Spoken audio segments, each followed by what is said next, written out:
ஓம் சாந்தி. எல்லோரும் குஷியாக இருக்கிறீங்களா? 12/6/2025 சாக்கார முரளி பாப்தாதா சொல்கிறாங்க, இனிமையான குழந்தைகளே, உங்களுக்கு இப்போ ஞான திருஷ்டி கிடச்சிருக்குது. அதனால் நீங்கள் அலையிறதெல்லாம் நின்றுடுச்சு. இப்போ நீங்கள் சாந்தி தாமம் மற்றும் சுகதாமத்தை மட்டும் நினைவு செஞ்சுட்டு இருக்கிறீங்க. ஏன்னா உங்களுக்கு தெளிவாக பாதை தெரிஞ்சிடுச்சு. அடுத்து எங்கே போகணும்? முக்தி போகணும், சொர்க்கத்துக்கு போகணும்.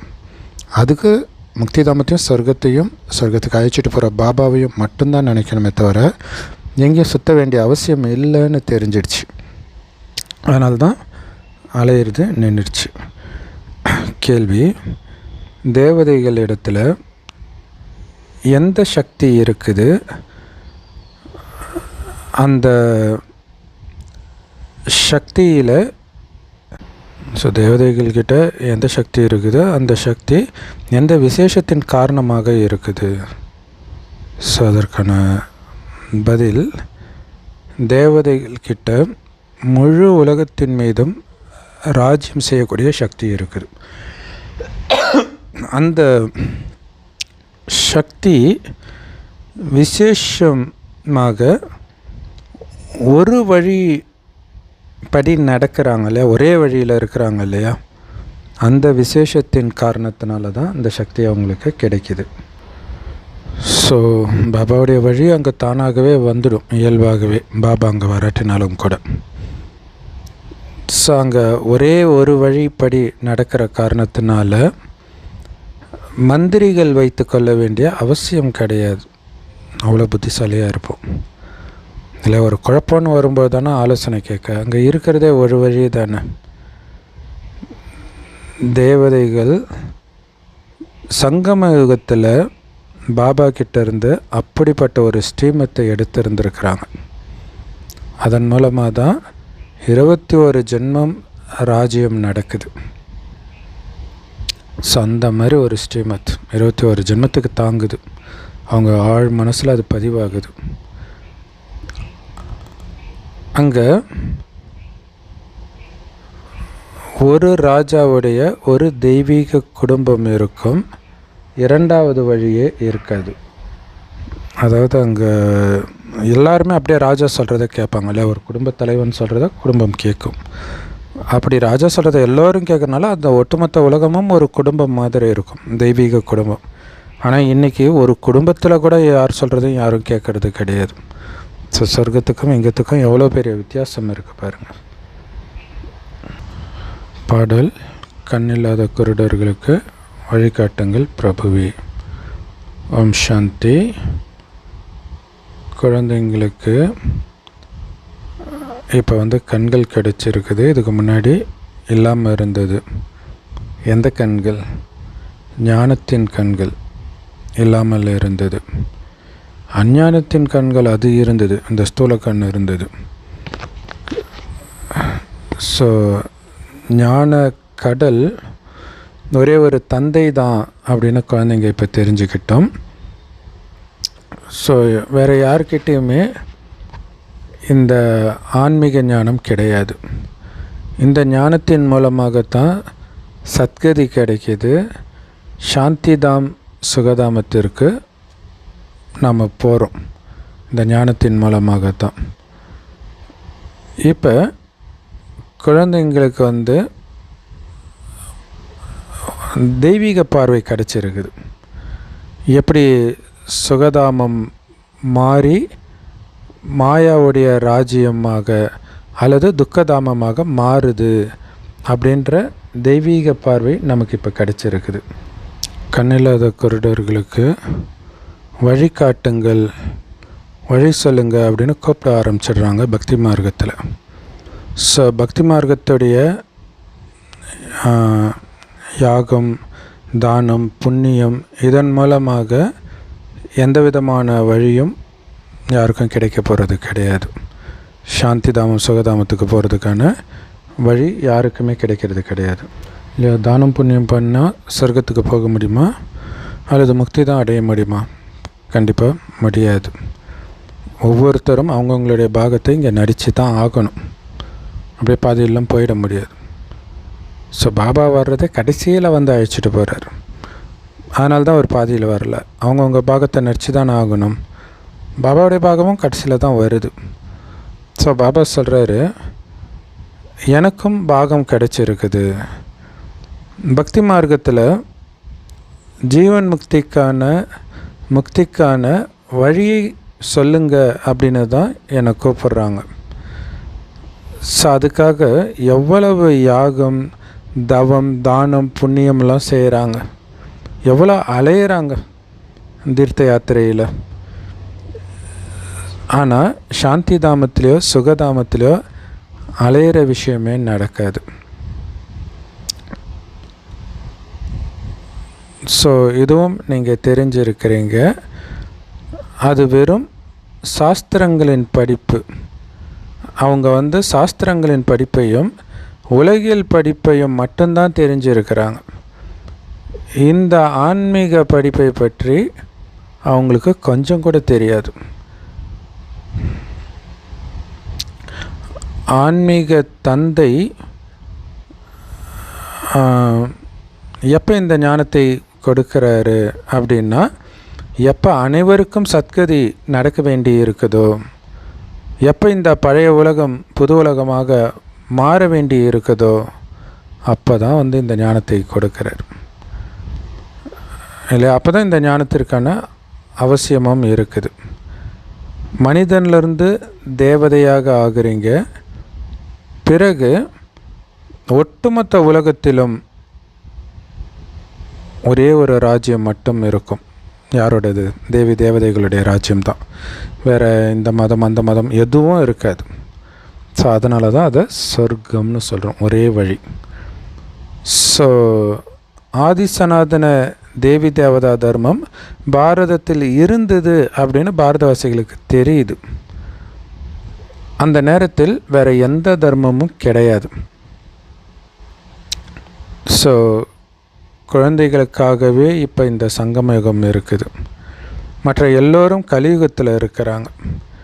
நீங்கள் புருஷோத்தம சங்கமயுகத்தில் உட்காந்துட்டு இருக்கிறீங்க.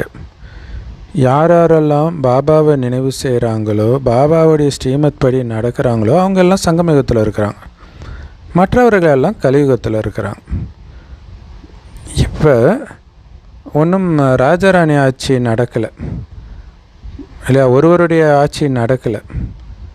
பல வழிகளின் ராஜ்யம் நடந்துகிட்டு இருக்குது. ஆளுக்கு ஒரு நாட்டாமன்றாங்களா, அந்த மாதிரி நடந்துகிட்டு இருக்குது. ஒரு நாடு எடுத்துகிட்டா அந்த நாட்டுக்குள்ளே எத்தனை ஸ்டேட், ஒவ்வொரு ஸ்டேட்டும் ஒவ்வொரு மாதிரி இருக்குது. அந்த ஸ்டேட்டாவது ஒற்றுமையாக இருக்குதான்னா ஸ்டேட்டுக்குள்ளேயும் பல கட்சிகள், பல வழிகள். சத்தியுகத்திலேயோ ஒரு மகாராஜாவுடைய வழி தான் நடக்கும். அதனால் அங்கே மந்திரிகள்லாம் இருக்க மாட்டாங்க. அந்த அளவிற்கு அவர்கள் சக்தி வாய்ந்தவர்களாக இருப்பாங்க இல்லையா? அவங்க புத்தி சக்தி வாய்ந்ததாக இருக்கனால, கரெக்ட் டெசிஷன் இருக்கிறதுனால அவங்களுக்கு ஆலோசனை சொல்வதற்கு வேறு ஒருத்தர் தேவைப்படலை. ஆனால் எப்போ அவங்க காமத்தில் விழுந்து அழுக்காகிறாங்களோ அப்போ தான் ஆலோசனைக்கு மந்திரிகளை வச்சுக்கிறாங்க. ஏன்னா இந்த புத்தியின் சக்தியை இழந்துடுறாங்க, ஆத்ம பலம் இழந்துடுறாங்க. இப்போவோ பிரஜைகளின் ராஜ்யம் நடக்குது.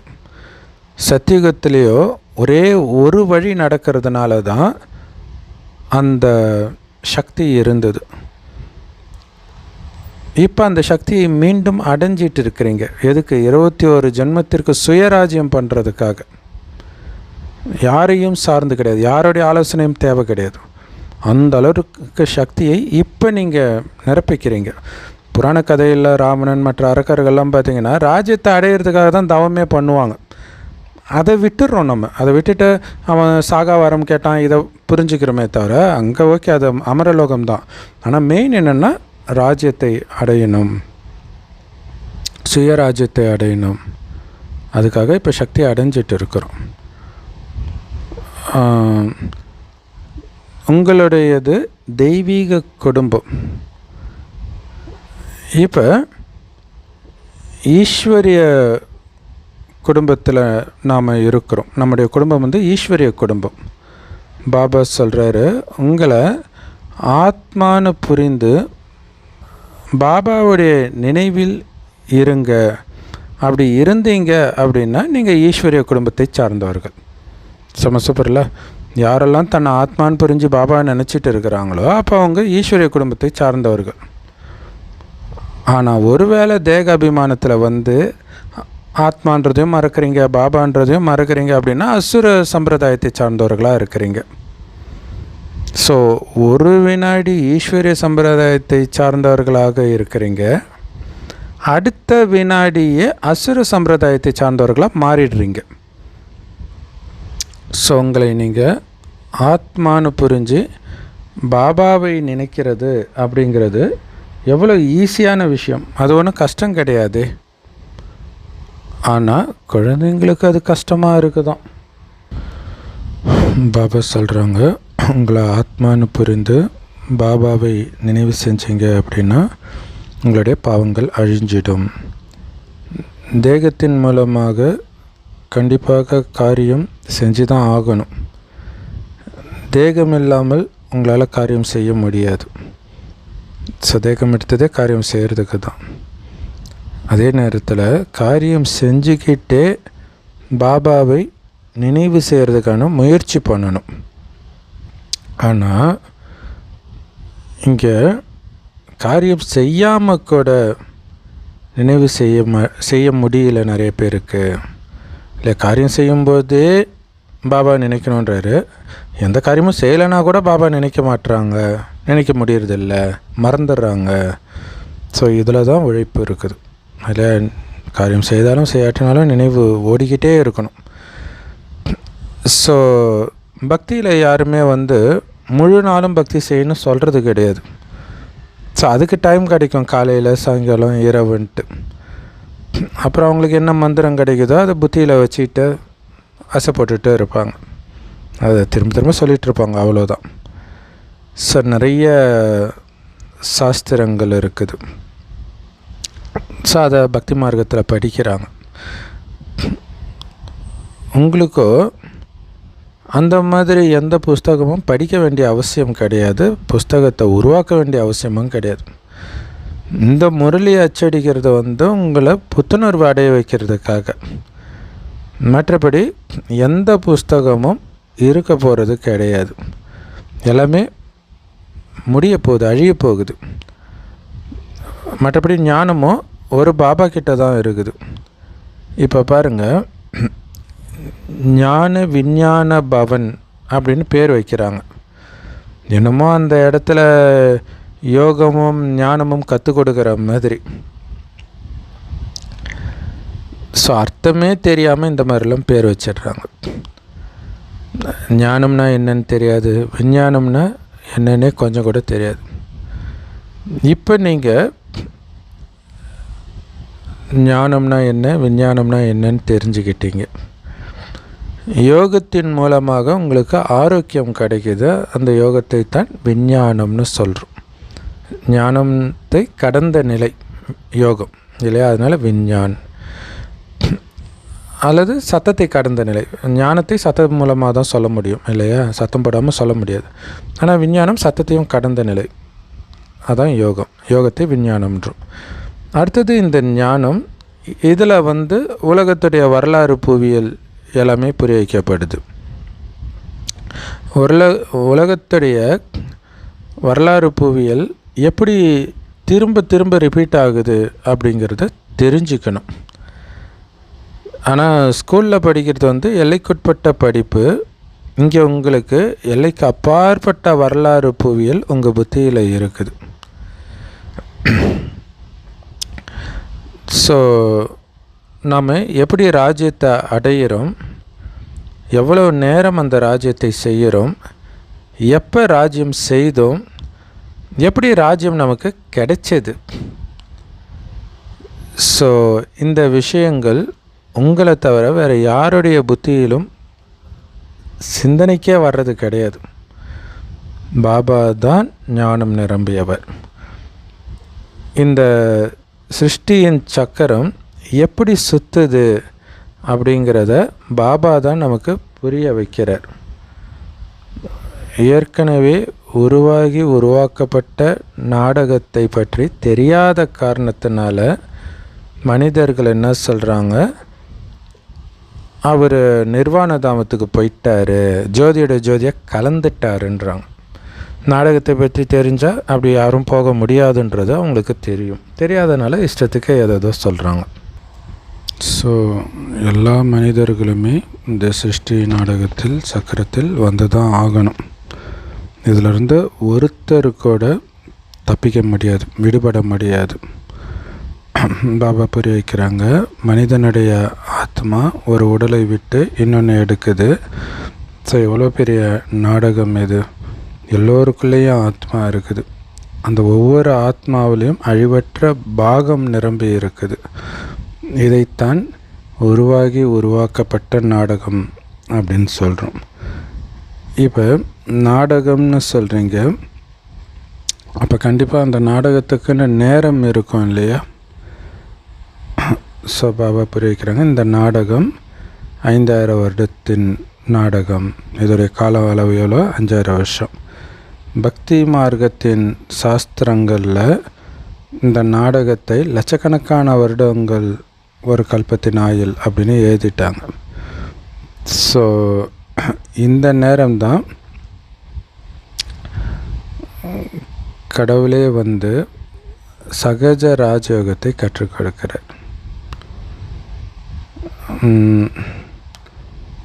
இந்த நேரத்திற்காகத்தான் பாடல் மகிமை பாடப்படுது.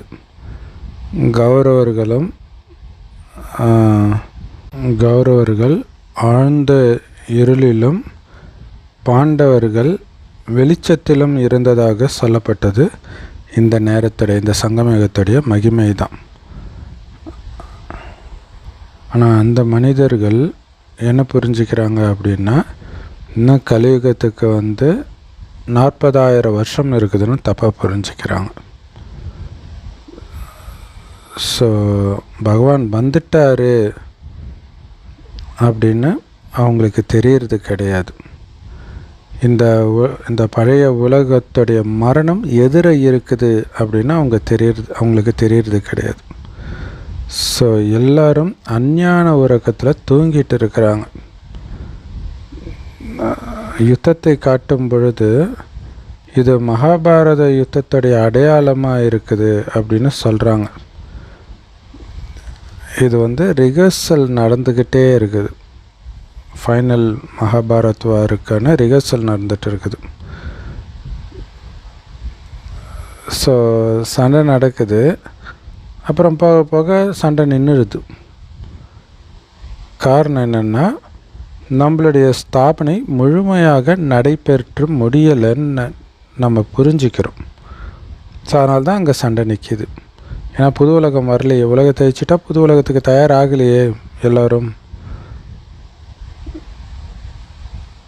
ஸோ அதனால் நம்மளுடைய ஸ்தாபனை வந்து இன்னும் முழுமை அடையலை அப்படின்னு நம்ம புரிஞ்சுக்கிறோம். சண்டை நின்னாலே இங்கே ஸ்தாபனை முடியலன்னு அர்த்தம். பாபா சகஜ ராஜயோகத்தை கற்றுக் கொடுத்தார். இங்கேயே தான் ஸ்தாபனையும் செய்தார் அப்படின்னு எங்கேயாவது கீதையில் போட்டிருக்குதா? ஸோ கீதையில் வந்து பிரளயத்தை காட்டிட்டாங்க. ஸோ அதே மாதிரி எல்லோரும் இறந்து போயிடுறாங்க, மீதி 5 பாண்டவர்கள் மட்டும்தான் உயிர் பிழைக்கிறதா காட்டுறாங்க. ஸோ அந்த 5 பாண்டவர்கள் கூட கடைசியில் மலை மேலே போய் கரைஞ்சி போயிடுறதா காட்டிடுறாங்க. அப்போ ராஜயோகத்தினால என்ன தான் நடந்துச்சு? அதுக்கு நன்மையே இல்லையா? ஸோ இது யாருக்குமே தெரிய மாட்டேங்குது. பாபா வந்து ஒவ்வொரு விஷயத்தையும் புரிய வச்சுட்டே இருக்கிறார்.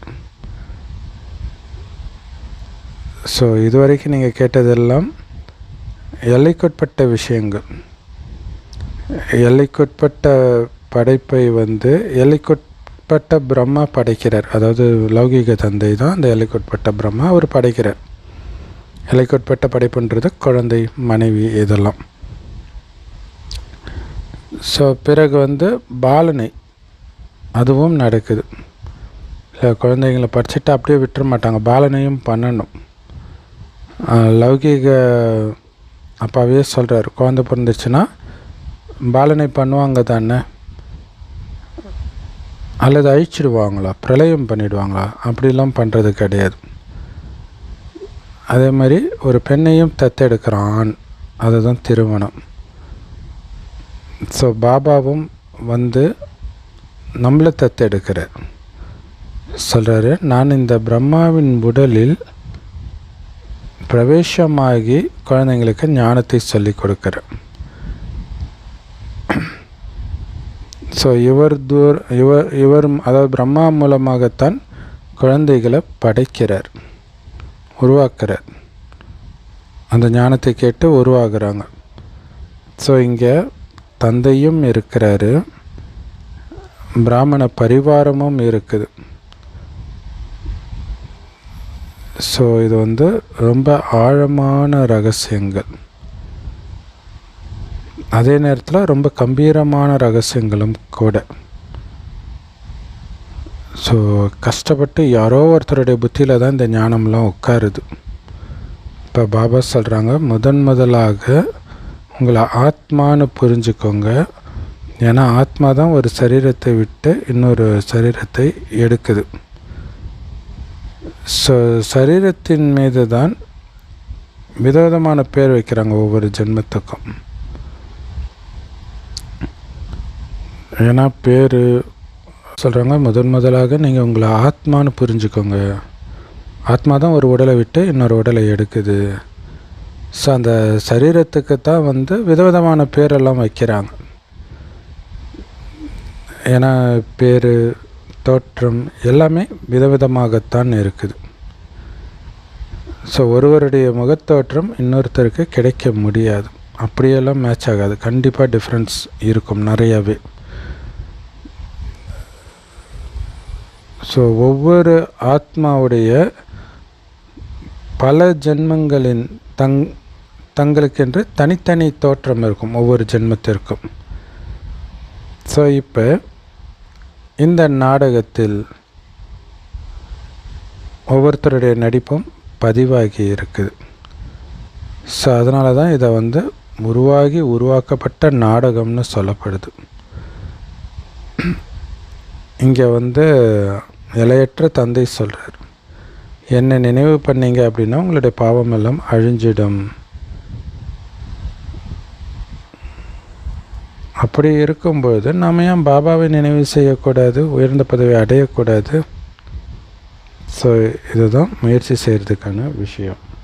ஸோ குழந்தைங்க எப்போ நினைவு யாத்திரையில் உட்கார்றீங்களோ அப்போ தான் மாயின் புயலே வருது, யுத்தம் நடக்குது. ஆனால் அதை கண்டு நீங்கள் பயப்படக்கூடாது. மாயா அடிக்கடி நினைவை வந்து துண்டிச்சிக்கிட்டே தான் இருக்கும். ஸோ உங்களுடைய எண்ணங்கள், மோசமான எண்ணங்கள் எந்த அளவுக்கு வரும் அப்படின்னா ஒரேடியாக உங்களுடைய புத்தியை கெடுத்துடும், அந்த மாதிரி எண்ணங்கள் வரும். ஸோ ஆனால் நீங்கள் முயற்சி பண்ணிக்கிட்டே இருக்கணும்.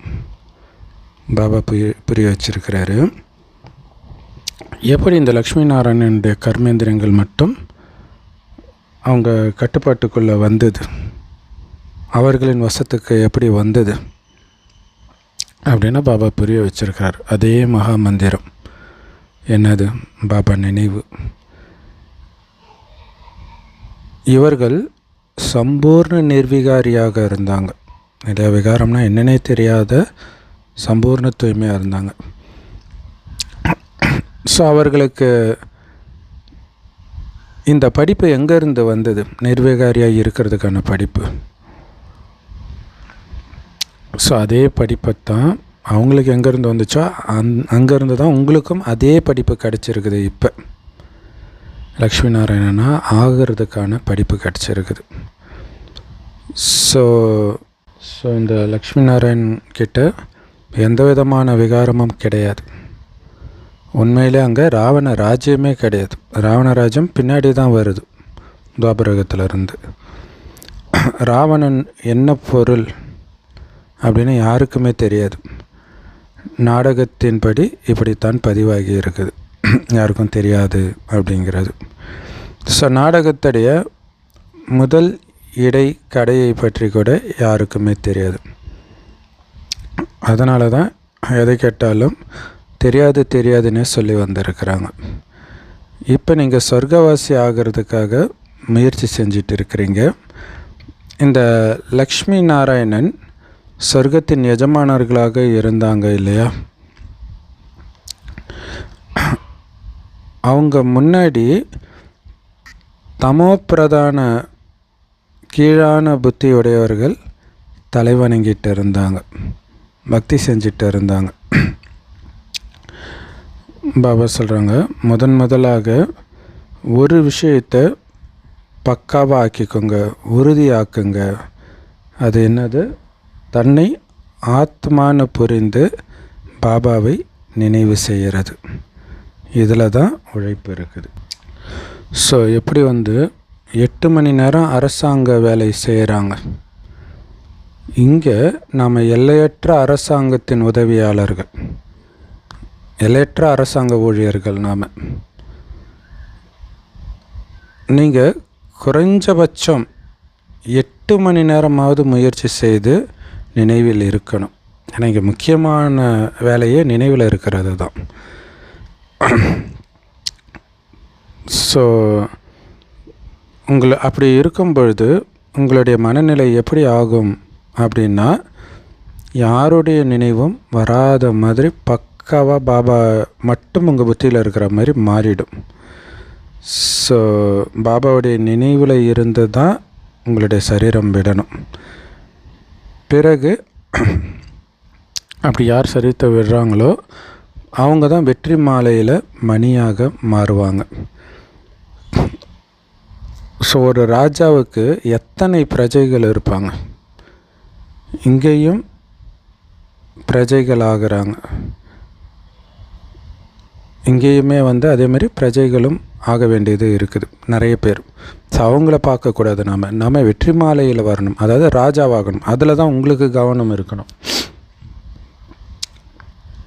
ஸோ நீங்கள் வெற்றி மாலையின் மணியாக பூஜிக்க தகுந்தவர்களாக மாறுவீங்க. 16,108 மணி மாலையும் இருக்குது. ஸோ ஒரு பெரிய பெட்டியில் வைப்பாங்க. 16,108 மணி மாலைன்னா எவ்வளோ பெருசு இருக்கும் அந்த மாலை, ருத்ராட்ச மாலை. அதேமாதிரி 8 மணி மாலையும் இருக்குது, 108 மணி மாலையும் இருக்குது. கடைசியாக 16,108 மாலையும் 108 மணி மாலையும் உருவாக்குறாங்க.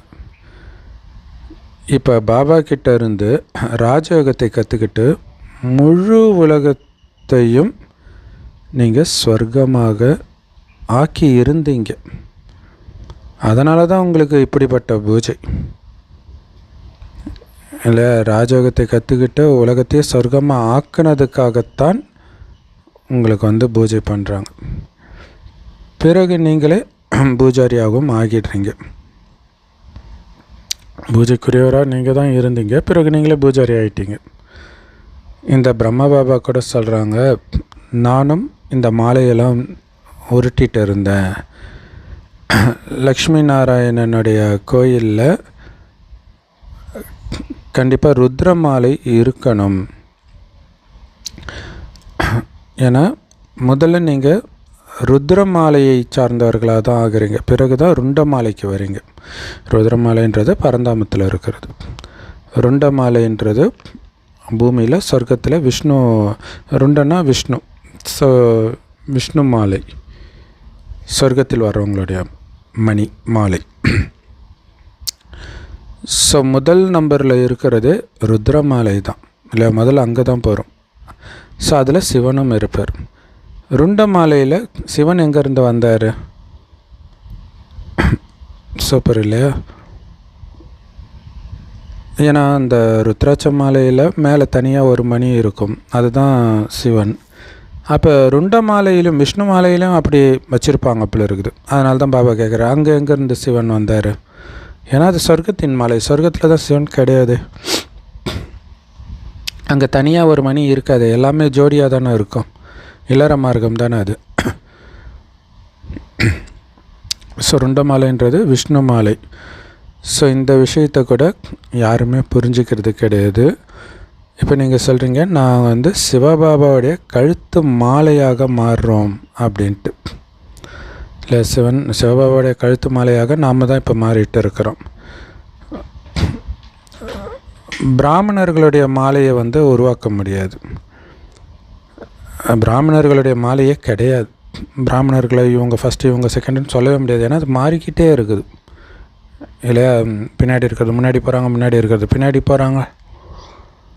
ஸோ நீங்கள் எந்த அளவுக்கு நினைவில் இருக்கிறீங்களோ அந்த அளவுக்கு அங்கே பாபாவுக்கு அருகில், அதாவது பிரம்ம பாபாவுக்கு அருகில் ராஜ்யம் பண்ணுவீங்க, அவருக்கும் நெருக்கமாக இருப்பீங்க.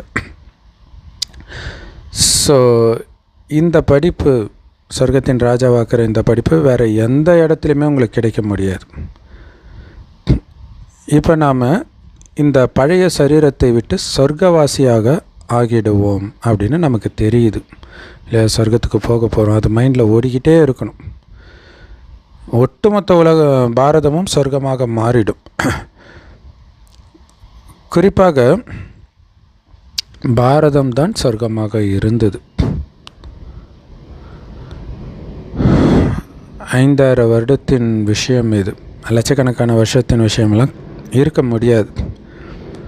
ஸோ தேவதைகளுடையது தான் இந்த 5000 வருடம் இல்லை 5000 வருஷம் ஆகுது அவங்க இருந்துட்டு போய் ஸ்வர்க. ஆனால் மனிதர்கள் அந்த சொர்க்கத்தையே மறந்துட்டாங்க. அவங்க பாட்டுக்கு சொர்க்கன்றாங்க, லட்சக்கணக்கான வருடன்றாங்க. ஆனால் அவங்க சொல்கிற மாதிரிலாம் லட்சக்கணக்கான வருடம்லாம் கிடையாது. ஸோ இத்தனை பழமையான யுகமெல்லாம் இருக்க முடியாது, லட்சக்கணக்கான வருடம்லாம் இருக்க முடியாது.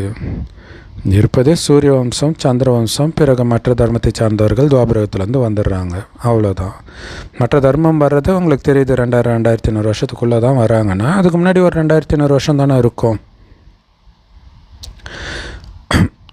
பழைய பொருள்னால ஏதாவது புண்ணியம் இருக்குதா?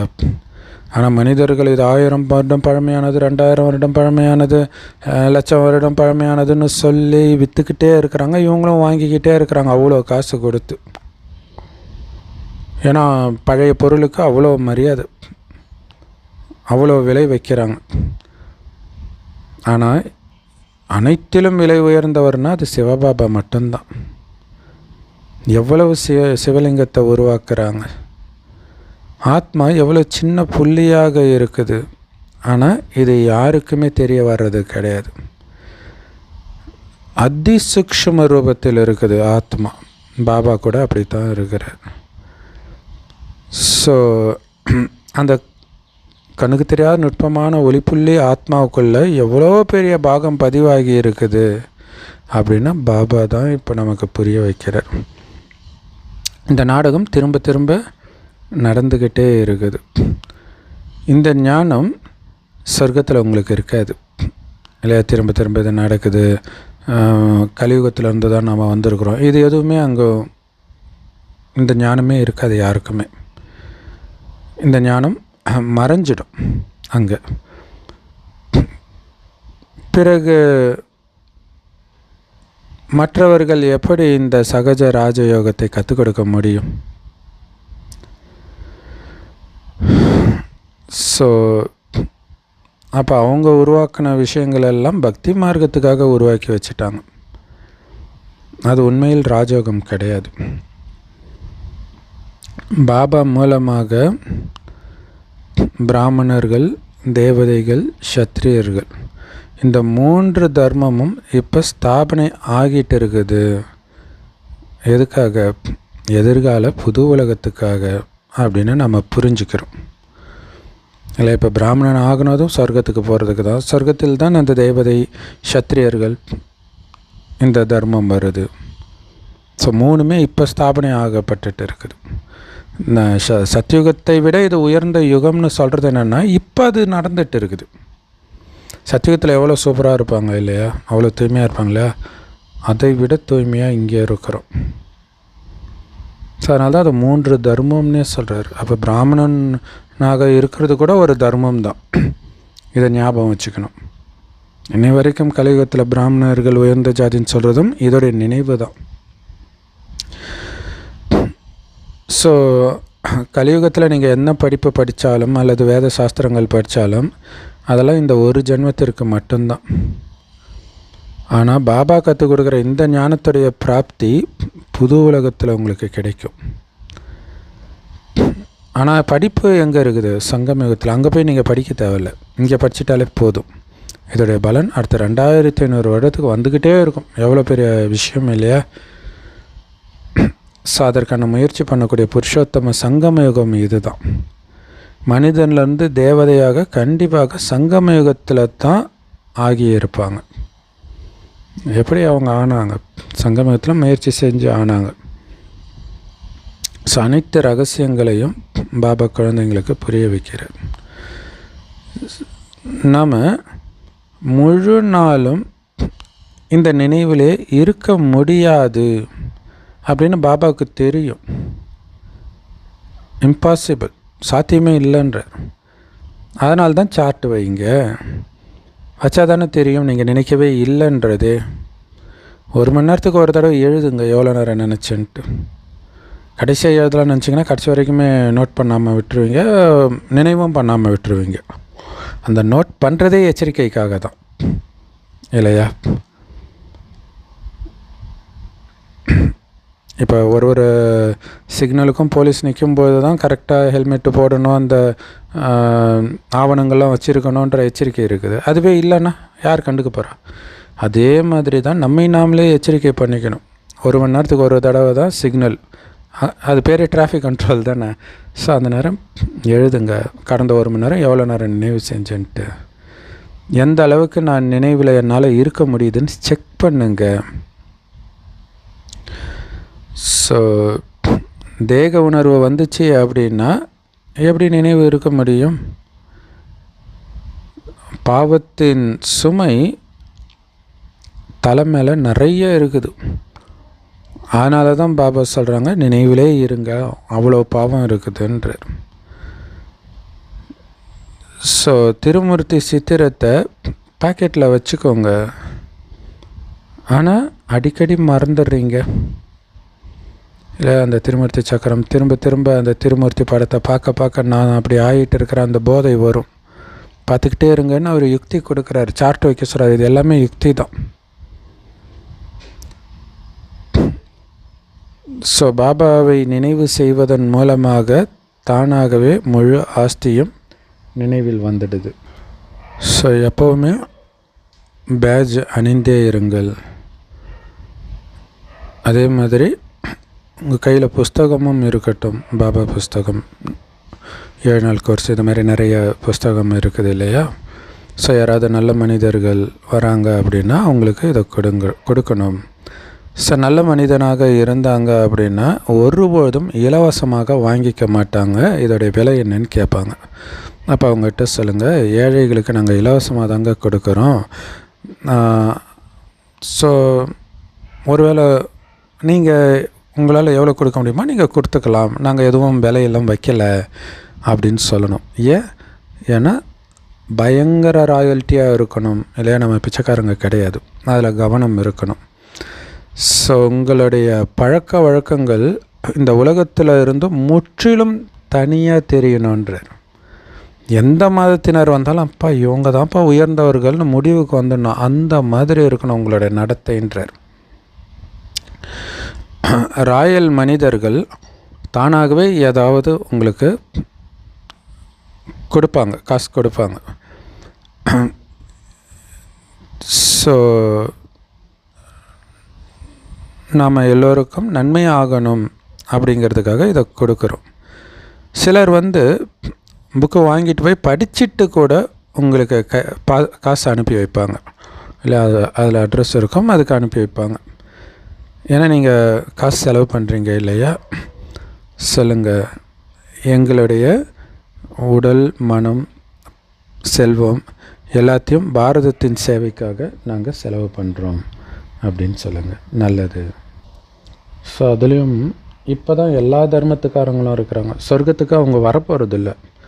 ஸோ நம்மை பார்க்குறதுக்கு தான் அவங்க தவம் கிடக்கிறாங்க. எல்லா மதத்துலேயுமே ஏஞ்சல்ஸ்ன்னு சொல்லுவாங்க, மலக்குகள்ன்ட்டு நம்ம ஃபரிஸ்தான் சொல்கிறது.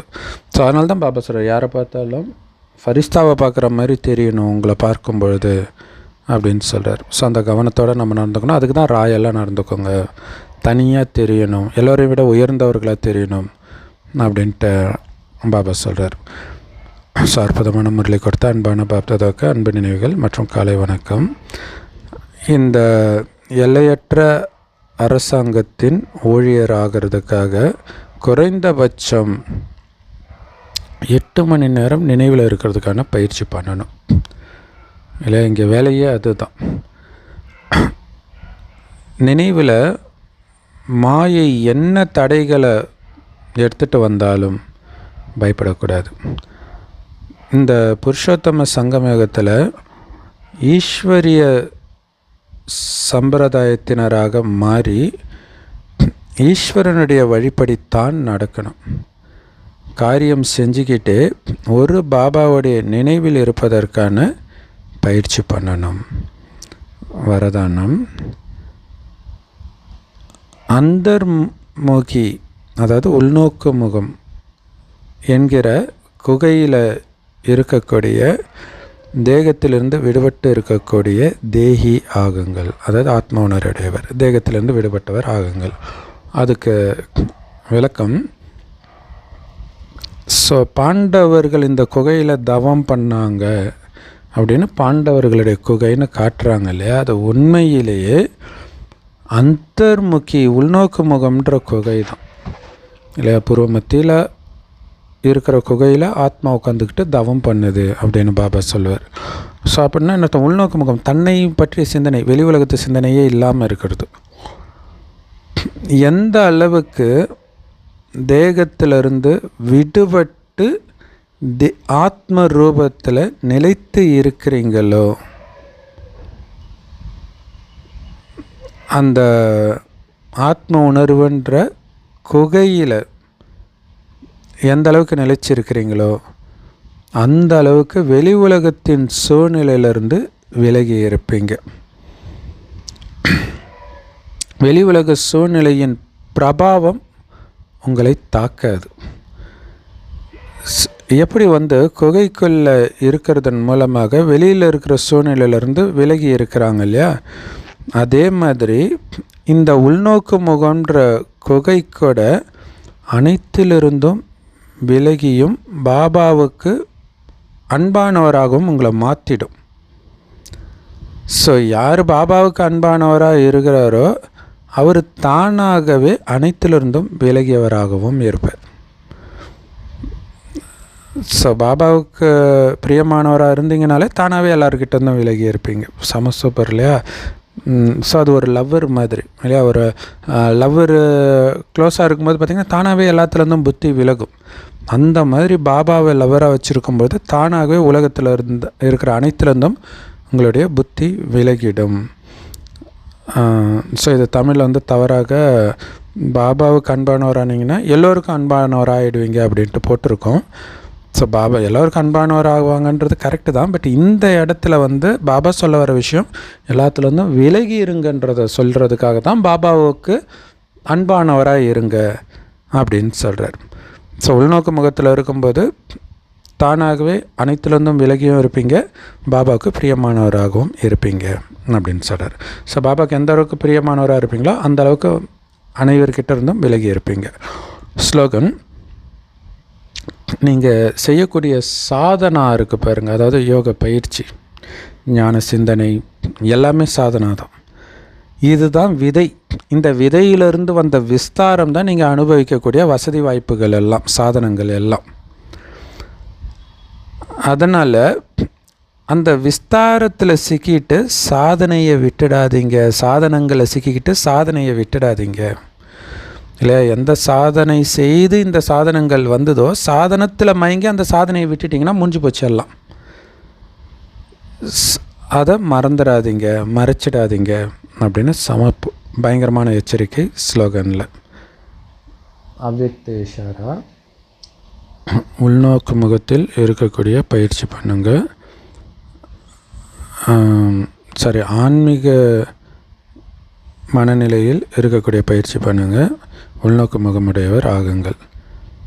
உள்நோக்கு முகமாக இருக்கிறீங்க அப்படின்னா அதோடைய அடையாளம் என்ன தெரியுமா? எப்போவுமே கடலின் ஆழத்தில் கம்பீரமாக மூழ்கிய நிலை. ஸோ இது ஆதிபுருஷ் அப்படின்னு ஒரு படம் வந்துச்சு இல்லையா, பிரபாஸ் நடித்த ராமாயணம் படம் அது. ஸோ அதில் பிரபாஸை ஃபஸ்ட்டு காட்டும்போதே கடலுக்கு அடியில் தான் அவர் அதாவது ராமரை கடலுக்கு அடியில் அவர் தியானம் பண்ணிகிட்ருப்பார், அப்படி தான் காட்டுவாங்க. அதுக்கப்புறம் அரக்கன் வந்தோடனே வெளியில் வந்துடுறாங்க. அப்படி வரக்கூடாது, அதுதான் இங்கே விஷயமே. ஸோ அங்கே தோத்துடுறாரு. சரி, ஆனால் அது ஒரு கம்பீரமாக காட்டுவாங்க. ஸோ அந்த மாதிரி கடலுக்குள்ளே, ஞான கடலுக்குள்ளே, அன்பு கடலுக்குள்ளே, அமைதி கடலுக்குள்ளே, அனுபவன்ற கடலுக்குள்ளே மூழ்கி உலகையே மறந்த நிலைக்கு பேர் தான் அந்தர்முகி. உள்நோக்கு முகத்தில் இருக்கிறதோடைய அடையாளம் என்னென்னா, இந்த உலகத்தின் எந்த இந்த உலகத்திலே அவங்க இல்லாத மாதிரி ஃபீல் ஆகுன்றார். மற்றவங்களுக்கே தன்னையே மறந்து தொலைஞ்சு போயிட்டாங்க, அப்படி இருப்பாங்கன்றார். அவங்களுடைய முகத்தில் அந்த ஆன்மீக ஸ்திதி அடையாளம்தான் தெரியுன்றார். முழு ஆன்மீகத்தன்மை தான் தெரியும். சூப்பர் இல்லையா? ஒரு பக்கம் ஞான சிந்தனை செய்யக்கூடிய முகமாக இருக்கும், இன்னொரு பக்கம் இனிமையான புன்னகைத்த முகமாக இருக்கும். ரெண்டுமே கலந்து இருக்கும் அந்த முகத்தில். 2 லட்சணங்களும் வெளிப்படையாக தெரியும். ஏன்னா ஞான சிந்தனை பண்ணும்போது தான் வெளி உலக விஷயத்துலேருந்து நீங்கள் விலகுவீங்க. அப்படி விலகி இருக்கும்போது தான் ஆனந்தமாக இருப்பீங்க. சொர்க்கத்துக்கு போயிட்டு இருக்கிற அந்த ஆனந்தத்தில், எல்லாத்துலேருந்தும் விலகி இருக்கிற ஆனந்தத்தில், மாயை ஜெயிச்ச ஆனந்தத்தில் இருப்பீங்க.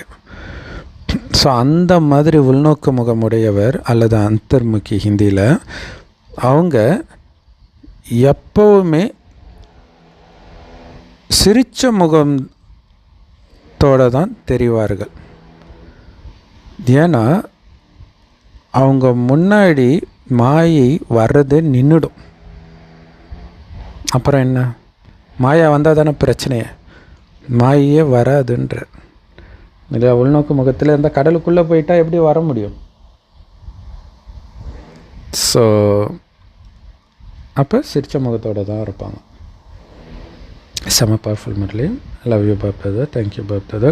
குஷியாக இருங்க, குளிர்ச்சியாக இருங்க.